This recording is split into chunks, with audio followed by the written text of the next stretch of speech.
آج کا ہمارا موضوع اہمیت کا حامل ہے اور میں یہ عرض کروں گا کہ ہمارے ہاں چینلز پہ اس طرح کے پروگرام ہونے چاہیے اگر ہم اپنے معاشرے میں حقیقی طور پر کوئی تبدیلی، کوئی انقلاب، کوئی ذہنی، کوئی فکری، کوئی عملی، کوئی علمی، کوئی دینی تبدیلی لانا چاہتے ہیں تو یہ موضوعات جو ہیں ہمیں اس پہ توجہ دینی چاہیے اور ان موضوعات کو ڈسکس کرنا چاہیے۔ اللہ تعالیٰ کے فضل و کرم سے آج میرا پینل بہت علمی شخصیات پہ مشتمل ہے۔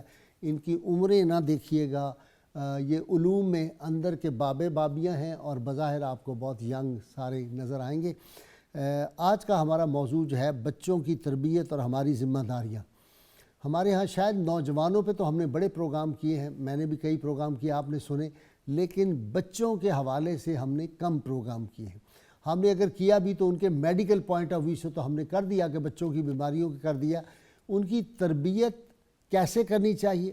رحمت کونین صلی اللہ علیہ وسلم کی ذات پاک اسوہ کاملہ ہے اور ہم وہ خوش بخت لوگ ہیں جن کو اس ہستی پاک جو ہے ان کا اسوہ مبارک جو ہے ہمارے سامنے ہے، اور کائنات کا کوئی ایسا مسئلہ نہیں جس کے حل کے لیے ہم اس ذات پاک کی طرف رجوع کریں۔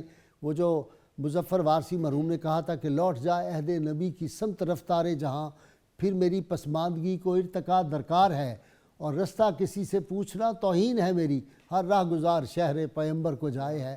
ہم وہ خوش بخت ہیں جن کو ہر مسئلہ اس اسوہ کاملہ سے ہر مسئلے میں رہنمائی ملتی ہے، لیکن افسوس کے ساتھ کہنا پڑتا ہے ہم وہ بدبخت قوم بھی ہیں، بدبخت ملت بھی ہیں جنہوں نے پورے طور پر جہاں سے اکتساب فیض، اکتساب ضیاء کرنا تھا، نہ ہم نے وہ کیا پورے طور پر، نہ ہم نے پورے طور پر اس پہ عمل کیا، اور جس کی وجہ سے یہ جو ڈیویشنز ہم نے کی ہیں اس کے نتائج جو ہیں ہم بھگت رہے ہیں۔ وہ جو اقبال نے کہا نا، ہم سمجھتے تھے کہ لائے گی فراغت تعلیم، کیا پتہ تھا چلا آئے گا الہاد بھی ساتھ، اور وہ فریب خوردہ شاہی جو پلا ہو کرگسوں میں، اسے کیا خبر کہ کیا ہے رہے رسم و شاہ بازی۔ تو بچے جو ہیں ان کی تربیت کیسے کرنی چاہیے؟ ہم سمجھتے ہیں بچے کی تربیت کریں گے جب وہ ذرا سمجھدار ہو جائے گا، جب وہ باتیں کرنے لگ جائے گا۔ بچے کی تربیت اس کے ماں باپ سے شادی سے پہلے شروع ہو جاتی ہے۔ جب ان کا نکاح ہوتا ہے اس سے پہلے دونوں کو اللہ کی بارگاہ میں دعا کرنی چاہیے کہ یا اللہ میرا جو ساتھی ہے مجھے نیک عطا فرما۔ پھر شادی کے بعد ان کو دعا کرنی چاہیے یا اللہ مجھے نیک صالح اولاد عطا فرما۔ انبیاء کرام نے اس کی دعائیں مانگی ہے، نیک اور صالح اولاد کی۔ پھر وہ جو اولاد ہے جب وہ بچہ اپنی ماں کے رحم مادر میں آ جاتا ہے، اسی وقت سے اس کی باقاعدہ تربیت کا آغاز ہو جاتا ہے۔ آپ حیران ہوں گے کہ اس وقت کیسے اس کی تربیت ہوتی ہے، یہ آج میرے اسکالر آپ کو بتائیں گے۔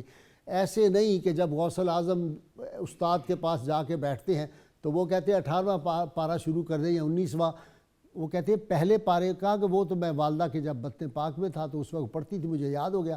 بابا فریدون گنج شکر کا بھی یہی معاملہ ہے، خواجہ نظام پاک کا بھی یہی معاملہ ہے۔ میں اولیاء کی تاریخ میں آپ کو کتنے لوگ بتاؤں، ماں، نیک ماں جو ہوتی ہے اس کے کتنے اثرات بچے پہ ہوتے ہیں۔ وہ مائیں جو قرآن حکیم کی تلاوت سنتی اور تلاوت کرتی ہیں، ان کے بچوں پہ ان کے کیسے اثرات ہوتے ہیں۔ میں بارہا کہہ چکا ہوں کہ آج ہمارے اندر جو دینی غیرت ہے، جو رحمت کونین صلی اللہ علیہ وسلم کی محبت ہے، یہ ہماری ماؤں نے ہمیں دودھ کے ذریعے پلا دی ہوئی ہے۔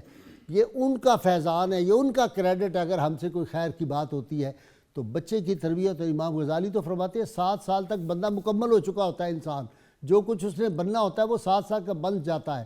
اب وہ جو 7 برس ہیں اور وہ جو ماں کے بطن میں بچہ ہوتا ہے، ہمارے ہاں اس وقت لڑائیاں، جھگڑے، فساد ہو رہے ہیں۔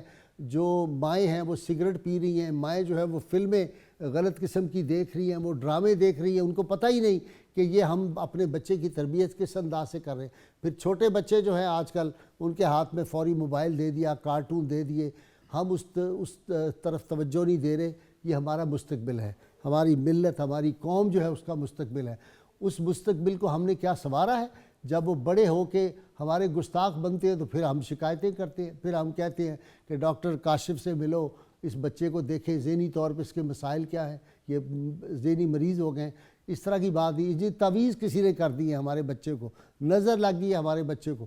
اس طرف جب بھاگیں گے آپ جعلی بابوں کے پیچھے، اس کی بجائے وہ جو دور ہے اس کا تربیت کا، مرحلہ جو ہے اس طرف ہمیں توجہ دینی چاہیے، ان کے لیے ہمیں آئیڈیل بننا چاہیے، ان کو آئیڈیل بتانے چاہیے۔ باپ سے آگے بڑھ کے کائنات کا سب سے بڑا آئیڈیل کون ہے؟ یہ بچوں کو چھوٹی چھوٹی کہانیاں سنائیں، بچوں کو رسول اللہ صلی اللہ علیہ وسلم، اب تو کتابیں آ گئی ہیں، میں نے انٹروڈیوس کروائی کہ کتابیں ہیں، ایک کہانی ایک دن، اس طرح کی بے شمار کتابیں آ گئی۔ آپ وہ کتابیں اپنے بچوں کو روز پڑھ کے بتائیں۔